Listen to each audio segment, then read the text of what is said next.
सुप्रभात बच्चों। आज हम राम लक्ष्मण परशुराम जी का तीसरा पहरा करेंगे। तो देखो, बिहसी लखनऊ बोले मृदु वाणी।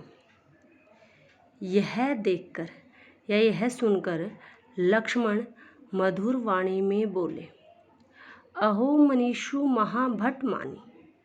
हे मुनि, आप अपने आप को बहुत महान योद्धा मानते हो।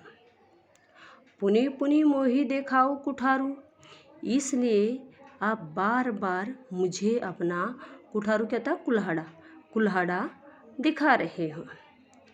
चहत उड़ावन फूकी पहाड़ू, आप तो फूक से ही मानो पहाड़ को उड़ा देना चाहते हो।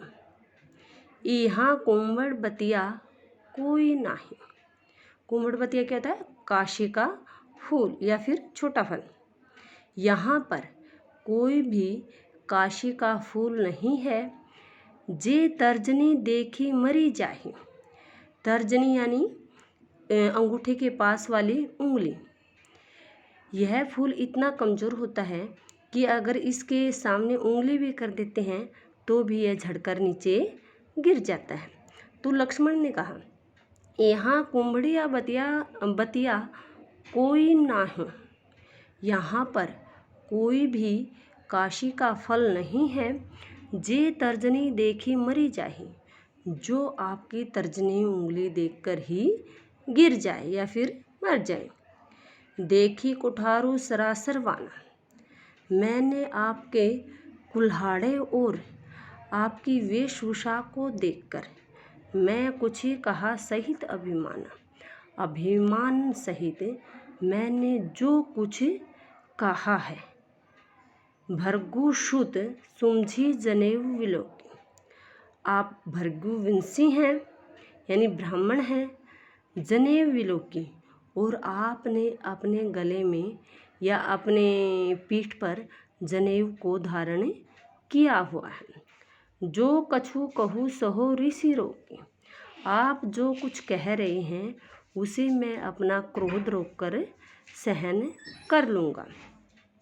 सूर महिषुर हरिजन अरु गाय, सूर क्या होता है, देवता, महिषुर ब्राह्मण, हरिजन भगवान के भगत, अरु गाय और गायों पर। हमरे कुल इन पर न सुराही, हमारे कुल में इन पर प्रहार नहीं किया जाता या इन पर शस्त्र नहीं उठाए जाते। बंधे पापों, इन्हें मारने पर पाप लगता है। अब कीर्ति हारे, और इनसे हारने पर अब कीर्ति की प्राप्ति होती है। मारहु पाप परिये तुम्हारे, हे देव या हे मुनि, आप अगर मारो भीगे तो मैं आपके पाँव ही पड़ूंगा। कोटि कुलिस संवचनु तुम्हारा, आपका एक एक वचन करोड़ों वज्रों के समान है। व्यर्थ दरहु धनु बाण कुठारा, आप तो व्यर्थ में ही धनुष और कुल्हाड़े को धारण किए हुए हैं। यानी आपके एक एक वचन की बहुत अधिक कीमत है। आप जो कहोगे वही होगा।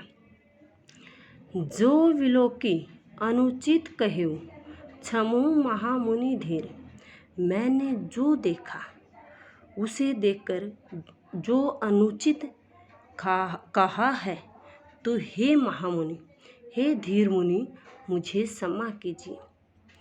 सुनी सरोस भृगुवंशमणि बोले गिरा गंभीर, यह सुनकर भृगुवंश की मणि के रूप में परशुराम जी गंभीर आवाज़ में बोले। बच्चों, ये इसकी व्याख्या है। इसका शिल्प सौंदर्य में आपको निशान लगवा देती हूँ। देखो, सबसे पहले आपने इसकी जो प्रसंग वाली लाइन है शिल्प सौंदर्य के अंदर वो लगानी है जहाँ पे मैंने निशान लगाया हुआ है। सीता स्वयंवर के समय श्री राम ने शिव जी के धनुष को तोड़ दिया था। यहाँ से लेकर गुस्सा भड़क उठा था। यहाँ तक सबसे पहले आपने शिल्प सौंदर्य के अंदर ये लिखना है। उसके बाद पद पर आधारित सौंदर्य सराहना संबंधी प्रश्न आ जाएगी। उसमें आपने ख लिखना है, ग, घ, अड़, च, छ और ये अनुप्रास, पुनरुक्ति प्रकाश और उपमा अलंकार का प्रयोग किया गया है। बच्चों, ये आपका शिल्प सौंदर्य है।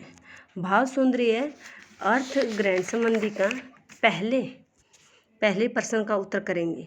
लक्ष्मण ने परशुराम के द्वारा अभिमान पूर्वक कहे शब्दों पर व्यंग्य किया था, ये वाला उत्तर आप करेंगे। ये भाव सौंदर्य के अंदर डालेंगे। भाषागत विशेषता आपकी वही रहेगी। धन्यवाद।